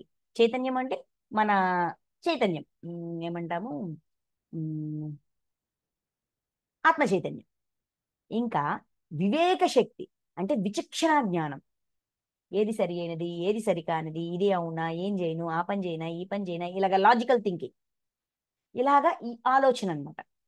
వివేక శక్తి అంటే విచక్షణ జ్ఞానం, సరి అయినది సరికానిది ఇవన్నీ ఉత్పన్నములైనప్పుడు, ఇవి మనలో బాగా యాక్టివ్గా ఉన్నప్పుడు, మనం ప్రదర్శిస్తున్నప్పుడు అతనిలో సత్వగుణము, ఆ మనిషిలోన సత్వగుణం వృద్ధి చెందిందని తలంపవలను. అంటే రాజసాన్ని తామసాన్ని అణిచిపెట్టి సాత్వికంలో జీవిస్తున్నాడు అంటే సాత్వికం యొక్క పర్సంటేజ్ హైలో ఉందని తెలుసుకోవాలి, ఇలా అర్థం చేసుకోవాలి. ఓకే, నెక్స్ట్, ఓ అర్జున, రజోగుణము వృద్ధి అయినప్పుడు, రజోగుణం వృద్ధి అయినప్పుడు, రజోగుణం పర్సంటేజ్ ఎక్కువ ఉందయ్యా, అప్పుడు ఎలా ప్రవర్తిస్తాము? లోభము ప్రవృత్తి. లోభము అంటే అంతా నాకే కావాలి, ఇది నాది, నాది నేను ఎవరికి ఇవ్వను, ఎవరిదైనా నేను లాక్కుంటా, నాది నేను ఎవరికి ఇవ్వను. లోభం. ప్రవృత్తి అంటే ప్రాపంచిక విషయంలందు ఆసక్తి. ప్రవృత్తి అంటే ప్రాపంచిక విషయాలు, ఈ ప్రపంచమే సమస్తం, ఇందులో ఉన్న భోగాలు ఐశ్వర్యాలు ఇదే దాని మీదే ఇంట్రెస్ట్, దాని మీదే ఆసక్తి, అది తప్ప మరి ఇంకేం లేదు అన్నట్టుగా మన ప్రవర్తన ఉంటుంది, మన ఆలోచన తీరు ఉంటుంది. స్వార్థ బుద్ధితో సకామ భావంతో కర్మాచరణ. స్వార్థ బుద్ధి, స్వార్థం, నేను నాది, ఇది నాకు మాత్రమే కాదు, నాకు నచ్చినట్టు నేను ఉంటాను, ఎవడేమైపోయి నాకు అనవసరం, ఎవరు ఎలాగండి ఇల్లు నాశనం అయిపోయి ఏది నాశనం అయిపోయి నా స్వార్థం, నేను నచ్చినట్టే నేను ఉంటా. ఇది స్వార్థం. స్వార్థ బుద్ధితో, స్వార్థ భావముతో, స్వార్థ బుద్ధితో, బుద్ధిలో స్వార్థాన్ని ఉంచుకొని సకామ భావంతో ఫలితాన్ని ఆశించి కర్మలు చేయడం, పని చేయడం. బుద్ధిలో స్వార్థం ఉంచుకొని ఫలితాన్ని ఆశిస్తూ పని చేయడం అంటే ఫలితం మీద తప్ప పని మీద దృష్టి లేకపోవడం. అంటే ఏదో నేర్చుకోవాలి, ఏదో తెలుసుకోవాలని కాకుండా ఏదో పొందాలి, ఏదో అయిపోవాలి, అంతా నాకే రావాలి అనే ఉద్దేశంతో పని చేయడం. అంటే పని వెనక ఉద్దేశం ఇది. నెక్స్ట్ అశాంతి. ఇలా ఉన్నప్పుడు ఏదో పొందాలి, ఏదో తెలుసుకోవాలి, అందరిది లాక్కోవాలి, నాదే నాకు నేనే ముఖ్యము అనే భావనలో ఉన్నవాడికి ఎప్పుడూ ప్రశాంతత ఉండదు. ఎందుకంటే ఎప్పుడు నేను అనుకుంది వస్తుందా రాదా, నాకు కావాల్సింది నాకు దక్కుతుందా లేదా, ఈ ఈ ఈ ఆలోచనే ఉంటది. ఈ డిస్సాటిస్ఫాక్షన్, తృప్తి ఉండదు, అసంతృప్తి ఉంటాడు. అసంతృప్తి ఉన్నాడికి శాంతి ఎక్కడి నుంచి వస్తుంది? అంతరంగంలో అశాంతి, అలజడి, విషయ భోగాలయందు లాలస. విషయ భోగాలయందు లాలస. విషయాలు అంటే భౌతిక ప్రపంచం అందించే భోగం, ఎంజాయ్మెంట్, దాని మీద విపరీతమైన ఇష్టం, ఆ ఎంజాయ్మెంట్ కోసమే పరితపించుకోవడం ఉత్పన్నములగుచుండును. ఇలాంటి ఎమోషన్స్, ఇలాంటి పరిస్థితులు, ఈ విధంగా మనం ఏమైనా ఉన్నామా? ఇలా ఉంటే మనలో సాత్వికము తగ్గిపోయింది, తామసము తగ్గిపోయింది, ఓన్లీ రాజసం ఉంది, ఓన్లీ రజోగుణం ఒక్కటి మాత్రమే ఉంది. అంటే సాత్వికం, రాజసం, తామసం కదా. ఇందులో సాత్వికము లేదు, తామసము లేదు, రజోగుణం మాత్రమే ఉంది. అలా ఉన్నప్పుడు ఇంత విపరీతంగా ప్రవర్తిస్తాం. మన ప్రవర్తన వెనక ఏ గుణాన్ని మనం వినియోగిస్తున్నామని చెక్ చేసుకోవడానికి, అది కూడా హయ్యెస్ట్ పర్సంటేజ్లో వినియోగిస్తున్నాం అని అర్థం. నెక్స్ట్, ఓ అర్జున, అంటే మనము రజోగుణానికి దాసులమైపోయాము, మనము సాత్విక గుణానికి దాసులమైపోయాము, గుణదాసులమైపోయాము అని తెలుసుకోవడానికి సహాయపడతాది. గుణాతీతంగా ఉండడం ఎలా అని నేర్చుకోవడానికి అందించిన గుణాలని గుణదాసులుగా అవ్వడానికి వినియోగించుకుంటున్నాము అని చెప్తున్నారు. నెక్స్ట్, ఓ అర్జున, తమో గుణము అధికమైనప్పుడు, తామసగుణం అధికమైనప్పుడు అంతఃకరణమునందును ఇంద్రియముల యందును, అంతఃకరణమునందు ఇంద్రియములందు అంటే మన అంతరంగంలోన, మన ఇంద్రియాల్లోన వివేక శక్తి నష్టమగును, విచక్షణ జ్ఞానాన్ని కోల్పోతాము. ఏం చెయ్యొచ్చు, ఏం చేయకూడదు, ఏం చేస్తే ఏం జరుగుతుందని కనీస విచక్షణ కూడా లేకుండా ఉంటాము. కర్తవ్యముల యందు విముఖత, కర్తవ్య కర్మని చేయడానికి ఇష్టపడం. అంటే మన పనులు మనం చెయ్యం. బేసిక్గా ఏం చేయడానికి వచ్చాము, మనకంటూ కొన్ని కర్తవ్యాలు ఉంటాయి కదా, చెయ్యాల్సినవి, చేసి తీరాల్సినవి, కర్తవ్యంగా తెచ్చుకున్న కర్మలు. ఆ కర్మలు చేయుట యందు విముఖత, చెయ్యబుద్ధి అవదబ్బా, చెయ్యాలనిపించదు. విముఖత, చెయ్యరు కాదు, చెయ్యాలనిపించదు. ప్రమాదము, మనల్ని అనగా అంతఃకరణమును మోహింపజేయు వ్యర్థ చేష్టలు, అంతరంగంలోన మోహాన్ని పెంచే సరికాని పనులు, మోహాన్ని విపరీతంగా పెంచేది ఏ విషయంలోనైనా సరే. ఆ ఒకదాని మీద ఇష్టమైతే ఇంకా అదే కావాలి, ఒక ఫుడ్ నచ్చిందంటే ఇంకా అదే ఫుడ్, అది దానివల్ల ఇంకా అలాగే ఎడిక్షన్ అంటాం చూసారా, వ్యసనంగా మారిపోదు. వ్యసనంగా మార్చుకునేటంత సరికాని పనులు, అంతరంగాన్ని మోహింపజేసే వ్యర్థ చేష్టలు, వేస్ట్ పనులు అనమాట. నిద్రాది వృత్తులు మొదలగునవి. నిద్రాది వృత్తులు అంటే అజ్ఞానంలో ఉండడం, తెలుసుకోవాలని ట్రై చేయకపోవడం. అక్కర్లేదులే, నాకు తెలిసిందే సమస్తం, నాకు తెలుసులే, అన్నట్టుగా. ఇక్కడ ఏదైనా తెలుసుకోకపోవడం అంటే ఏంటండి? నాకు తెలుసులే, నువ్వు పెద్ద చెప్పొచ్చావు గాని అన్నట్టుగా ఉంటాం చూసారా. అంటే అసలు ఏం చెప్తున్నాడు, ఎందుకు చెప్తున్నాడు, ఏంటి అని కనీసం వినడానికి కూడా ఇంట్రెస్ట్ పెట్టకపోవడం. ఆ క్షణంలో కావచ్చు, కొన్ని కొందరి విషయంలో కావచ్చు, ఎక్కడైనా కావచ్చు, ఏ పరిస్థితి అయినా కావచ్చు. అది తమోగుణం యొక్క లక్షణాలు. అంటే తమోగుణం మాత్రమే ఉన్నప్పుడు, సాత్వికము రాజసము జీరో అయిపోయి ఆల్మోస్ట్ తగ్గిపోయి ఓన్లీ తమోగుణంలో ఉన్నప్పుడు, అంటే మూడు సమంగా ఉండాల్సిన దగ్గర తమోగుణం మాత్రమే 100% ఉంటే ఇంత విపరీతంగా ప్రవర్తిస్తాము, తమో గుణానికి దాసులమయ్యాము అని అర్థం. Okay, next. ఇవన్నీ చెప్పాక సరే, పోని ఉన్నామబ్బా, ఓన్లీ సాత్వికంలో ఉన్నాం, సాత్విక గుణానికి దాసులంగా ఉన్నాం, లేదంటే రాజస గుణానికి దాసులుగా ఉన్నాం, లేదంటే తామస గుణానికి దాసులుగా ఉన్నాం. ఎందుకంటే తెలుసుకోవాలనుకుంటున్నాం కాబట్టి. ఆ గుణం యొక్క ప్రభావం ఎలా ఉంటది, ఆ గుణంలో ఉంటే ఆ ఆ అనుభవం ఎలా ఉంటది, ఆ లెక్క ఎలా ఉంటది, ఆ టేస్ట్ ఎలా ఉంటదని తెలుసుకోవాలనుకున్నాం కాబట్టి అలానే ఉన్నాం. తప్పేముంది? ఓకే, తప్పేం లేదు. ఇక్కడ ఏమంటారంటే భగవానుడు, ఇది తప్పు ఇది రైట్ అని చెప్పరు. ఇది ఇలా ఉంటే ఇది ప్రవర్తన, ఇది ఇలా ఉంటే ఇది ప్రవర్తన, చెక్ చేసుకోవడానికి హెల్ప్ అందిస్తున్నారు. మనకి చెక్ చేసుకోవడానికి, మనల్ని మనం పరీక్షించుకోవడానికి మనకి సహాయం చేస్తున్నారు. మనకి కావాల్సిన ఇన్ఫర్మేషన్ ఇస్తూ మనకి సహాయం చేస్తున్నారు. ఓకే అని చెప్తూ, సరే ఒక జన్మంతా అంటే జీవించి ఉన్నంతకి కూడా ఒక గుణంలో ఉంటూ, అంటే ఒక గుణాన్ని ఎక్కువగా ప్రదర్శిస్తూ మరణించామనుకోండి, బాడీ వికేట్ చేశామనుకోండి, మరణం తర్వాత జీవితం ఏ విధంగా ఉంటుంది అది కూడా చెప్తున్నారు. ఇంకా జీవించి ఉన్నంతకి ఈ లెక్క, ఈ విధంగా, అదే లెక్కలోన ఆ విధంగా ఉంటున్నప్పుడు బాడీ వెకేట్ చేయాల్సిన టైం వచ్చింది, బాడీ వెకేట్ చేశాం. అప్పుడు మరణం తర్వాత జీవితం ఏ విధంగా ఉంటుంది అనేది 3 శ్లోకాల్లో చెప్తారు, 14, 15, 16. ఓకే, 14 సత్వగుణము వృద్ధి చెందినప్పుడు మనుజుడు మరణించినచో, సత్వగుణం బాగా అంటే సత్వగుణం పర్సంటేజ్ ఎక్కువ ఉంది, వృద్ధి చెందింది, ఎక్కువగా ఉంది, మనుజుడు మరణించాడు. ఇక్కడ పురుషుడు అనలేదు, జీవాత్మ అనలేదు, ఆత్మ అనలేదు, చైతన్యం అనలేదు, మనుజుడు మనిషి మరణించినప్పుడు, అంటే బాడీ వెకేట్ చేసినప్పుడు, శరీరాన్ని విడిచిపెట్టినప్పుడు, అతడు ఉత్తమ కర్మలను ఆచరించువారు చేరడి నిర్మలములైన స్వర్గాది దివ్యలోకములను పొందును.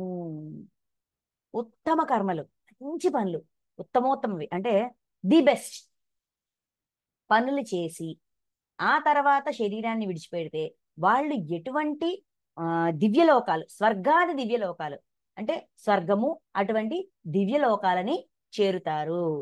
సాత్విక గుణం వృద్ధి చెంది ఆ సాత్విక గుణంలోనే ఉంటూ బాడీ వెకేట్ చేసినప్పుడు, అంటే ఆ విధంగా సాత్విక గుణం పర్సంటేజ్ హైగా ఉండి ఉండి జీవించి మరణిస్తే స్వర్గాన్ని చేరుతారు. అంటే ఆ జీవాత్మ స్వర్గంలో తాను చేసిన మంచి పనులకి ఫలితాన్ని పొందుతూ ఉంటది. నెక్స్ట్, రజోగుణం వృద్ధి చెందినప్పుడు మృత్యువు ప్రాప్తించినచో అతడు కర్మాశక్తులైన మానవులలో జన్మించును. రజోగుణం పర్సంటేజ్ ఎక్కువ ఉంది, ఆ ఆ ఆ ఆ స్వభావంలోనే జీవించాం, మరణించాం. అప్పుడు కర్మాశక్తులైన మానవులు, అంటే కర్మని ఆచరించడం పట్ల కర్మ ఆచరించడం, ఫలితాన్ని అనుభవించడం అనే ఆసక్తితోని మనిషిగా జన్మ తీసుకుంటాడు, మనిషిగా మళ్ళీ జన్మ తీసుకుంటాడు. అంటే అయ్యో ఈ వర్క్ పెండింగ్ ఉంచేనే, అది చేయాలనుకున్నాను చేయలేకపోయానే, ఇది చేయాలనుకున్నాను చేయలేకపోయానే, లేదు అయ్యో ఎంత ఇన్కంప్లీట్ అయిపోయింది, అది నేర్చుకోవాలనుకున్నాను, లేదంటే ఇంత గడించాలనుకున్నాను, ఇంత చేయాలనుకున్నాను, అది కంప్లీట్ అవ్వలేదని చెప్పి అది ఫుల్ఫిల్ చేసుకోవడానికి మళ్ళీ ఆ కర్మని ఆచరించాలని ఇంట్రెస్ట్తో, ఆసక్తితో మానవ జన్మలు తీసుకోవడానికి మళ్ళీ మళ్ళీ మానవ జన్మలు తీసుకుంటూ ఉంటాడు.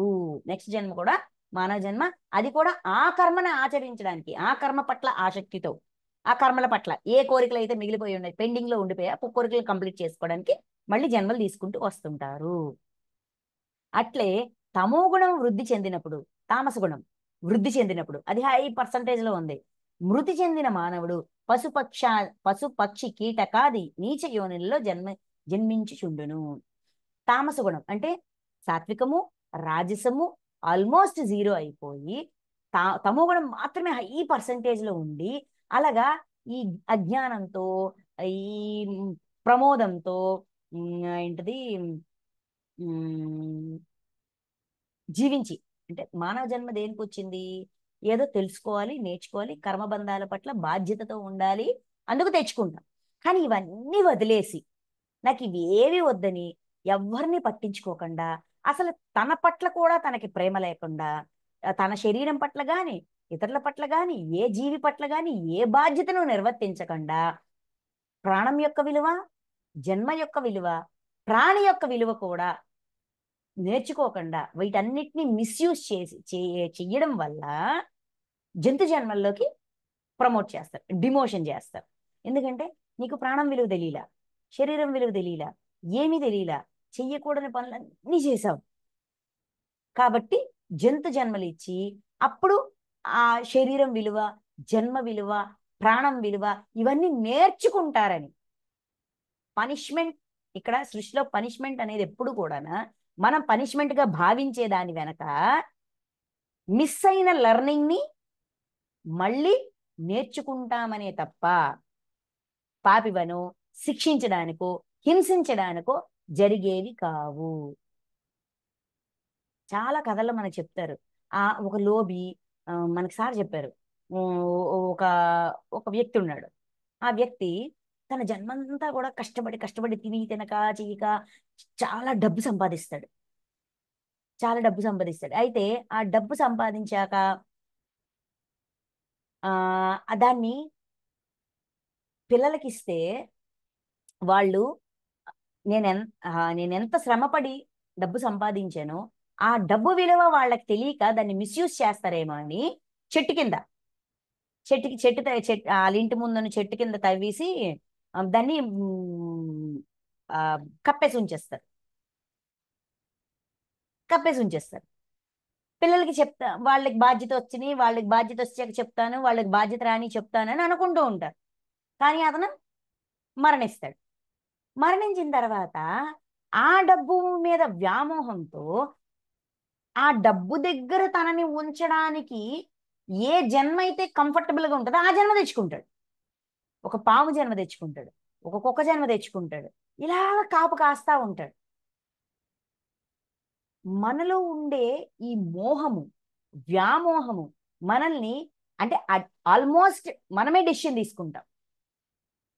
అలాగైతే నేను కాపు కాయగలను, అలాగనమాట. అది గుర్తుండాలి. ఈ విధంగా డిమోషన్ వస్తుంది. ఎందుకంటే ప్రాణం విలువ చూడండి, మనకి సార్ చెప్తారు, ఆత్మహత్య మహాపాపం. ఆత్మహత్య చేసుకున్న వాడికి చాలా రోజుల వరకు శరీరాన్ని ఇవ్వరు.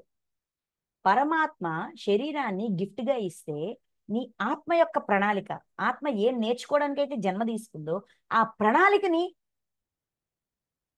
మధ్యలోనే బ్రేక్ చేసేసి నాశనం చేసేశారు. కాబట్టి శరీరం యొక్క విలువ తెలియలేదు, శరీరం యొక్క విలువ తెలియలేదు, శరీరం పట్ల ప్రేమ లేదు, అంతేకాదు ప్రాణం పట్ల కూడా ప్రేమ లేదు. కాబట్టి ఆ విలువ తెలుసుకునేంత వరకు కూడా అటు ఆ తలానికి చెందక ఇటు ఈ తలానికి చెందక మధ్యస్థంగా ఉంటారు చాన్నాళ్ళు. అక్కడ ఏం చేశాం? తమోగుణం యొక్క ప్రభావంతో మనల్ని మనం నాశనం చేసుకున్నాం. అలాగా పూర్తిగా తమోగుణంలో ఉండడం వల్ల మనం చాలా ప్రమాదంలో ఇరుక్కుంటాం. అంటే మనల్ని మనం ప్రమాదంలో ఉంచుతాము. అందుకే ప్రమాదాలలో ఉంచుతుంది. అంటే మన ఆత్మ ప్రణాళికని, మన జీవాత్మక మన ప్రణాళికని మొత్తాన్ని మనం నాశనం చేసి పడేస్తాం.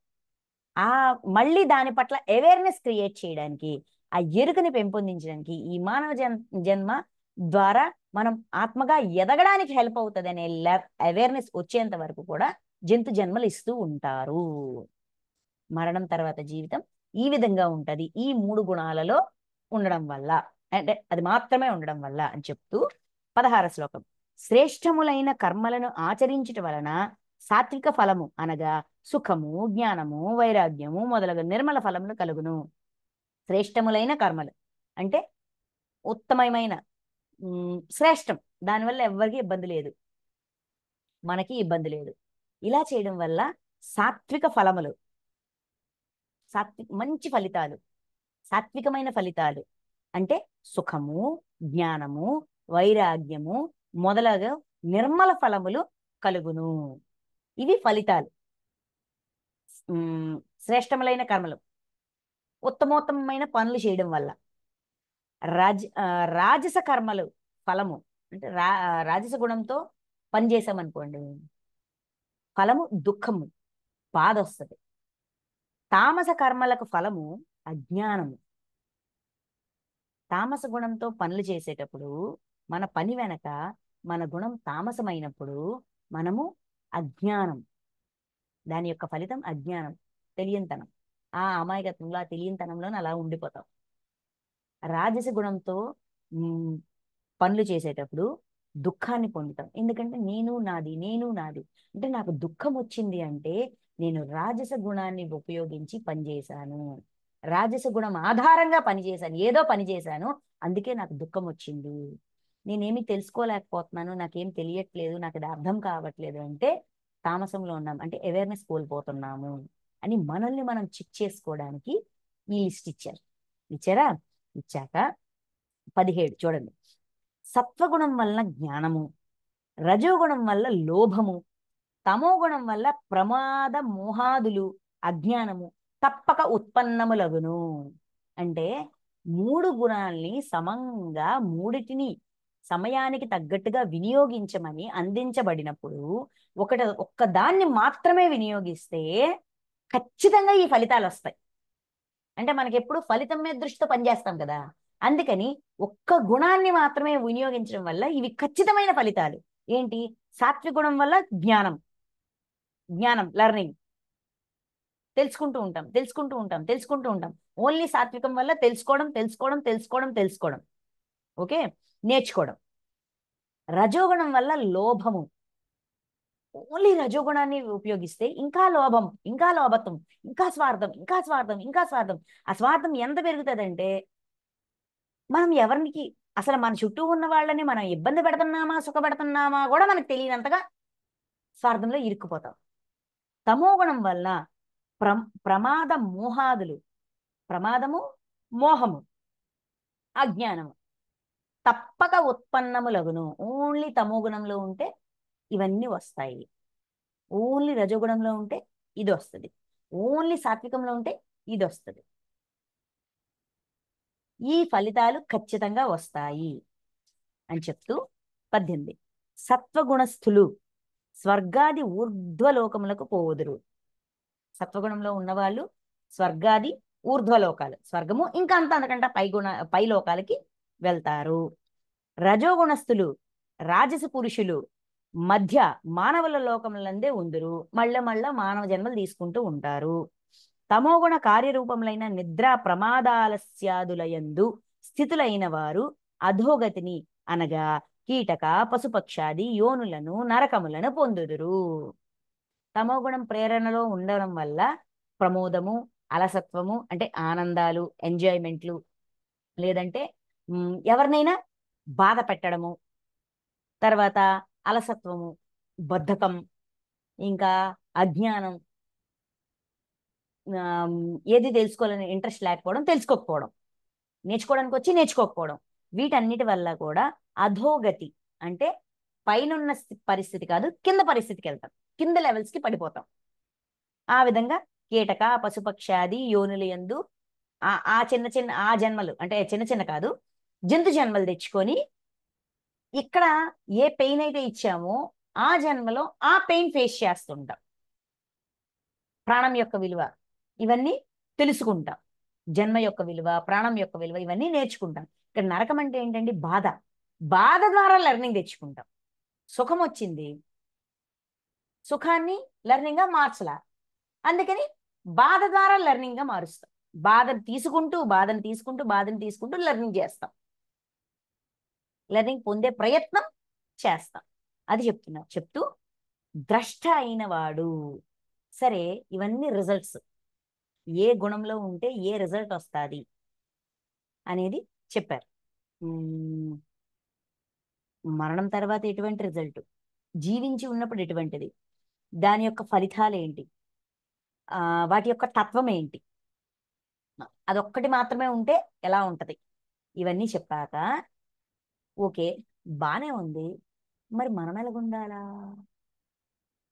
ఏం చెయ్యాలా అనే క్వశ్చన్ మనకు వస్తుంది కదా. ఇక్కడ వరకు ఇచ్చిందంతా ఇన్ఫర్మేషన్, దానికి సమాధానం మనలో అంతర్గతంగా ఉండే ప్రశ్న. అంటే నేను నాలో అనన్య భక్తిని పెంచుకోవాలన్నా, దైవం పట్ల నా విశ్వాసాన్ని ఇంకా ఇంకా బలపరుచుకోవడానికి, అంతేకాకుండా క్షేత్రజ్ఞుడిగా ఉండి ఆత్మగా ఉండి ఆత్మగా ఉన్న నేను ఆత్మగా జీవించాలి అంటే నా అంతర్గుణాలని తెలుసుకోవాలి, గుర్తించాలి. నా ప్రవర్తన ద్వారా దాన్ని నేను గుర్తించి, ఇప్పుడేంటి మనకి డ్రీమ్ వరల్డ్ కనెక్ట్ అవుతుంది. రాత్రి పడుకునే ముందు నా అంతరంగం ఏంటో నాకు చూపించండి మాస్టర్స్ అంటే చక్కగా కల్లోన మన అంతరంగానే మనకు చూపిస్తున్నారు. మరి అందరికీ అది సాధ్యం కాదు కదా, అంటే అందరూ ఇంకా అంతవరకు రాలేదు కదా, మరి అప్పుడేంటి అంటే ఇక్కడ పార్షియాలిటీ చూపించినట్టు కదా. అందుకని భగవానుడు మన ప్రవర్తనని బట్టి మా ప్రతి ఒక్కడు తనని దాన్ని చెక్ చేసుకోగలడు. మన ప్రవర్తన బట్టి మనం ఏ గుణాన్ని ఎక్కువగా వినియోగిస్తున్నాము, ఏ గుణాన్ని పట్టించుకోవట్లేదు, ఏ గుణం ద్వారా ఎవరిని ఏం చేస్తున్నాము, సరి అయిన పని చేస్తున్నామా, సరికాని పని చేస్తున్నామా, బాధ తీసుకుంటున్నామా, బాధ ఇస్తున్నామా, బాధ ఇవ్వకూడదు, బాధ పెట్టకూడదు, బాధ తీసుకోకూడదు, బాధ పెట్టకూడదు అనే రియలైజేషన్ లో గుణాన్ని వాడుతున్నాము, ఏ గుణాన్ని దేనికి వినియోగిస్తున్నాము అని చెక్ చేసుకోవడానికి ఇచ్చిన డేటా ఇచ్చాక మనిషి అనేవాడు ఎలా ఉండాలి. జ్ఞాని తనలో జ్ఞానాన్ని నిక్షిప్తం చేసుకుంటూ తన ఆత్మలో దివ్యత్వాన్ని సంతరించుకోవడానికి, దివ్య జ్ఞానాన్ని పెంపొందించుకోవడానికి, తాను దైవంగా మారడానికి, తద్వారా పరమాత్మ స్థితికి ఎదగడానికి ప్రయత్నించే వ్యక్తి ఏం చేయాలి, గుణాలని ఎలా చూడాలి, గుణాలని ఎలా వినియోగించుకోవాలి, మనకిచ్చిన గిఫ్ట్ని మనం ఎలా యూజ్ చేసుకోవాలి అనేది 19, 20 ఈ 2 శ్లోకాల్లో చెప్పి అర్జునుడు అడిగిన ఆ ప్రశ్నకి సమాధానం ఎండ్ చేస్తారు. ఓకే 19, 20 ఇది మన అసలు పాయింట్. మనం తెలుసుకోవాల్సి అంటే మనం ఆచరించాల్సింది. ఎంతవరకు చెకింగ్ అయ్యింది, చెకింగ్ చేసుకుని అక్కడ అయిపోతే సరిపోద్దా, ఓకే నాలో ఇది ఇంత పర్సెంటేజ్ ఉంది, ఇది ఇంత పర్సెంటేజ్ ఉంది, ఇది ఇంత పర్సెంటేజ్ ఉంది, ఓకే ఓకే ఓకే అనుకుని మన్ని లెక్కలు వేసుకొని ఆపేస్తే అయిపోద్దా, కాదు కదా. తర్వాత లెక్క మార్చాలి కదా, అది ఎలా మారుస్తాం అది ఈ 2 శ్లోకాల్లో చెప్తారు. ద్రష్ట అయిన వాడు, ద్రష్ట మనకి ద్రష్ట అనే పాయింట్ వచ్చిందా లేదా, ఎక్కడొచ్చింది, క్షేత్రజ్ఞ విభాగ యోగంలో వచ్చింది. పరమాత్మని ఉపద్రష్ట అని, ద్రష్ట అయిన వాడు అంటే సాక్షితత్వాన్ని నేర్చుకోవడం, ఆత్మగా జీవించడం నేర్చుకోవడం, ఆత్మగా జీవిస్తున్నవాడు ద్రష్ట అయినవాడు, సాక్షిగా ఉండగలిగిన వాడు ద్రష్ట అయినవాడు, గుణములయందు ప్రవర్తించుచున్నవనియు, త్రిగుణములు తప్ప వేరుగా కర్తలు లేరనియు తెలుసుకొని, త్రిగుణములకు అతీతముగానున్న సచ్చిదానంద ఘన పరమాత్మ స్వరూపుడనైనా నా తత్వమును తెలుసుకొనును, అప్పుడు నా స్వరూపమునే పొందును.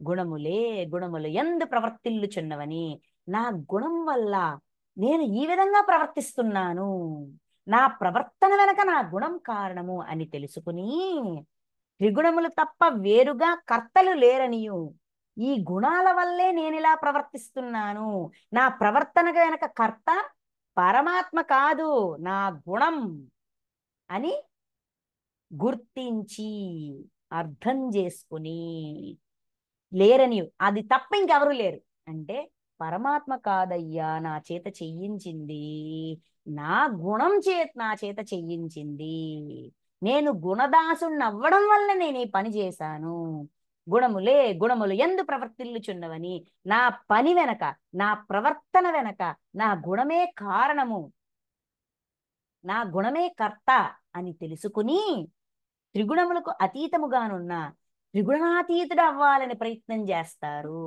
ఆ త్రిగుణాతీతుడు ఎవరైనా ఉన్నారా అని చెక్ చేసుకుంటే పరమాత్మ గుణాలకి అతీతంగా త్రిగుణాతీతంగా ఉన్నారు అని తెలుసుకుని, ఆయనలా ప్రవర్తించడానికి ఆయనని రోల్ మోడల్ గా తీసుకుని, ఆయన యొక్క సహాయ సహకారాలతో సచ్చిదానంద ఘన పరబ్రహ్మ, సత్ చిత్ ఆనందం సత్యం వల్ల పొందే ఆనందాన్ని రుచి చూడడానికి ఆ పరమాత్మని చేరుకుంటాము. అంటే ఆయన హెల్ప్ అడుగుతాం.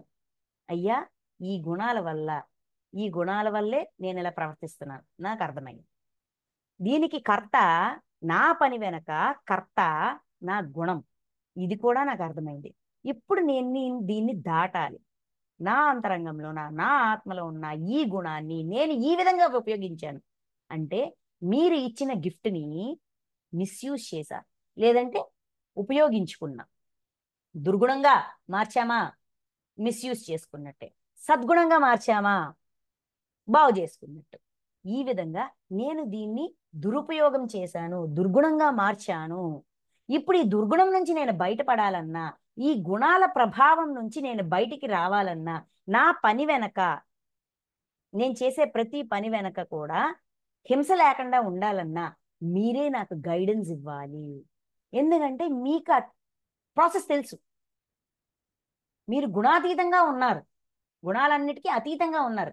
కాబట్టి గుణాలకు అతీతంగా ఎలా ఉండాలో మీరు నాకు నేర్పించగలరు. కాబట్టి నాకు గైడ్ చేయండి అని ఆయన దగ్గరికి వెళ్తాం. ద్రష్ట అయినవాడు, సాక్షిగా ఉన్నవాడు, ఆత్మగా జీవించే ప్రయత్నం చేసినవాడు, తనని తాను ఆత్మగా చూసుకుంటూ జీవుడిని వేరేగా, జీవాత్మని వేరేగా చూస్తూ, ఓకే జీవుడు ఈ విధంగా ప్రవర్తిస్తున్నాడంటే జీవాత్మలో ఈ దుర్గుణం ఉంది, ఈ దుర్గుణము జీవాత్మలోనే కదా ఆత్మలో కూడా ఉంది, ఈ ఆత్మలో ఆ గుణం ఉండడం వల్ల ఈ రియాక్షన్ నేను ఇస్తున్నాను, నా నుంచి ఈ రియాక్షన్ వస్తుంది, ఇంత ఘోరంగా నేను ప్రవర్తిస్తున్నాను, నేను హింసా ప్రవృత్తిలో ఉండడానికి కారణం నా హింస, నాలో ఉన్న దుర్గుణం అని గుర్తించాక, ఈ దుర్గుణం వల్ల ఆల్రెడీ నేను చాలా దుష్కర్మలు చేశా, ఆ దుష్కర్మల యొక్క ఫలితాన్ని నేను ఇప్పుడు అనుభవిస్తున్నాను, ఆ బాధను భరించలేకపోతున్నాను. అంటే నేను భరించలేకపోయినంటే నా వల్ల, నా దుర్గుణం వల్ల బాధకి గురైన వాడు ఇంకెంత బాధపడి ఉంటాడు అని తెలుసుకొని, ఈ దుర్గుణాన్ని సద్గుణంగా మార్చడానికి నాకు సాయం చేయండి, నాకు గైడెన్స్ ఇవ్వండి అని రిక్వెస్ట్ చేస్తాం. ఇవన్నీ ఎప్పుడు జరుగుతాయి? మన తప్పుని మనం అంగీకరించినప్పుడు, మనల్ని మన పట్ల మనం సాక్షిగా ఉన్నప్పుడు. ఇక్కడ సాక్షిగా ఉండమంటే ఎదురుకి ఇద్దరు కొట్టుకుంటున్నారు, నాకు ఎందుకని నేను పక్కన నిల్చోవడం కాదు. నా ప్రవర్తన పట్ల, నా కర్మల పట్ల, నా గుణాల పట్ల నేను సాక్షిగా ఉండి, ఈ ఈ ప్రవర్తన వెనక, ఈ ఈ కర్మ వెనక ఈ గుణం ఉంది అని తెలుసుకుని, ఆ గుణము ఇంత దుర్గుణంగా ఉంది, దుర్గుణం కూడా విపరీతంగా ఉంది, లేదంటే కొంత ఉంది, ఎంత ఉంది, ఏదైనా సరే దుర్గుణం, దాన్ని సద్గుణంగా మార్చాలి అని నేను గుర్తించినప్పుడే కదా నేను మార్చడానికి ట్రై చేస్తాను. అవునా కదా? అలాగా గుణాలే ఈ సత్యాన్ని తెలుసుకుని, అతీతంగా ఉన్న సచిదానంద ఘన పరమాత్మ స్వరూపుడైన నా తత్వమును తెలుసుకొనును. పరమాత్మ యొక్క తత్వం, గుణాతీత స్థితి నేర్చుకోవడానికి ట్రై చేస్తాడు, తెలుసుకుంటాడు. అప్పుడు నా స్వరూపమునే పొందును. అప్పుడు పరమాత్మ స్థితికి, అంటే గుణాతీత స్థితికి ఎదుగుతాడు. అంటే పరమాత్మ యొక్క సహాయాన్ని, అంటే దైవం యొక్క సహాయాన్ని కోరుతూ, దైవం మీద విశ్వాసం పెంచుకోమన్నారు ముందు, తర్వాత ఆత్మగా జీవించమన్నారు. ఎప్పుడైతే ఆత్మగా జీవించడం మొదలు పెడతామో, ఆత్మలో ఉన్న గుణాల చిట్టా అంతా లెక్క తెలుస్తుంది. అంటే లెక్క చూసుకుంటున్నాము, లెక్క వెనక కారణాన్ని కూడా వెతుకు. లెక్క వరకు వచ్చాం, దుష్కర్మలు చూసుకునేంత వరకు వచ్చామా లేదా? దుష్కర్మ వెనుకున్న దుర్గుణాన్ని గుర్తించాల, దుర్గుణాన్ని గుర్తించి దాన్ని సద్గుణంగా మార్చాల. దానికి మాస్టర్స్ హెల్ప్ చేస్తారు, దానికి దేవాత్మలు హెల్ప్ చేస్తారు, దివ్యత్వ జీవులు హెల్ప్ చేస్తారు. అందుకే నన్ను చేరును, నా గురించి తెలుసుకుంటారు. గుణాతీతంగా ఉండాలంటే నేనేం చెయ్యాలని రీసెర్చ్ చేస్తాం, వెతుకుతాం, పరమాత్మ ఈ విధంగా ఉన్నారని తెలుసుకుంటాం, నాకు హెల్ప్ చేయనడు. ఈ విధంగా కూడా, అంటే మనకు ఆల్రెడీ విశ్వాసాన్ని ఎలా పెంపొందించుకోవాలని చెప్పారు కదా, ఈ విశ్వాసంతో మనకి ఏ క్వశ్చన్ వచ్చినా, ఏ సమస్య వచ్చినా టింగ్ మన ఆయన దగ్గరికి వెళ్తాం. చాలా మందికి షిరిడి సాయి మీద విపరీతమైన విశ్వాసం, ప్రేమ. అందుకే ఏ డౌట్ వచ్చినా బాబా దగ్గరికి వెళ్తాం, పక్కన బాబా దగ్గరికి వెళ్తాం. ఆయన వాయిస్ అయినా వినిపిస్తుంది, డ్రీమ్లోనైనా కనెక్ట్ అవుతారు, లేకపోతే ఏదో ఒక ఒక ఒక ఒక మాట ద్వారా, దేని ద్వారా రిప్లై వస్తుంది. ఏదైనా సరే ఎప్పుడు దైవానికి మనకి మధ్యలో ఉన్న అనుబంధాన్ని, ఆ అనుసంధానాన్ని, ఆ కనెక్టివిటీని స్ట్రాంగ్గా ఉంచుకోవాలి. ఉంచుకోవాలంటే అంతరంగంలో జీరోలో ఉండాలి. అప్పుడు వాళ్ళు అందించే ఏ పాయింట్ అయినా మనం గ్రాస్ప్ చేయగలుగుతాం, పట్టుకోగలుగుతాం. అది చెప్తున్నారు. చెప్తూ దేహోత్పత్తికి కారణ రూపములైన ఈ 3 గుణములను అధిగమించిన పురుషుడు జన్మ, మృత్యు, జర అంటే వార్ధక్యం, దుఃఖముల నుండి విముక్తుడై పరమానందమును పొందును. దేహోత్పత్తికి కారణములైన, దేహాన్ని ఉత్పత్తి అంటే ఒక శరీరాన్ని తీసుకోవడానికి కారణములైన ఈ 3 గుణములు, ఈ 3 గుణాలు కారణంగానే మనం శరీరాన్ని తీసుకొని వస్తాం. దాన్ని అధిగమించిన పురుషుడు, ఈ గుణాలని అధిగమించిన వాడు అంటే గుణాతీతుడిగా అయినవాడు జన్మ వల్ల గాని, మృత్యు వల్ల గాని, జర అంటే ముసలితనం వల్ల గాని, దుఃఖాల వల్ల గాని వీటన్నిటి నుంచి విముక్తుడవుతారు. అంటే అవి ఉండవని కాదు, జన్మ ఉంటది, మృత్యువు ఉంటది, ముసలితనం ఉంటది, బాధ ఉంటది, దుఃఖాలు ఉంటాయి, అన్నీ ఉంటాయి. కానీ అవి ఈ వ్యక్తి మీద అంటే ఈ ఆత్మ మీద, ఈ జీవాత్మ మీద ప్రభావం చూపించు. ఎందుకంటే వాటిని ఎలా డీల్ చేయాలో తెలుసు, ధైర్యంగా ఉంటాడు. వాటి యొక్క ప్రభావం మన మీద పడదు కనుక పరమానందాన్ని పొందును, అనిర్వచనీయమైన ఆనందాన్ని పొందుతారు. సో ఫైనల్ గా ఆత్మలో ఉన్న గుణాన్ని చెక్ చేసుకొని దుర్గుణాలన్నింటినీ సద్గుణాలుగా మార్చుకోవడం అంతిమ లక్ష్యం. అది తెలియజేస్తున్నారు. ఓకే మాస్టర్స్, మనం ఇక్కడ ఆపుదాం. ఎందుకంటే ఇవన్నీ విన్నాక అర్జునుడు మళ్ళీ క్వశ్చన్ చేస్తారు. ఆ అర్జునుడు అడిగే ప్రశ్న, దానికి వచ్చే సమాధానాలు అంటే ఈ అధ్యాయం యొక్క మిగతా శ్లోకాలు నెక్స్ట్ చూసుకుందాం. Thank you masters, thank you so much.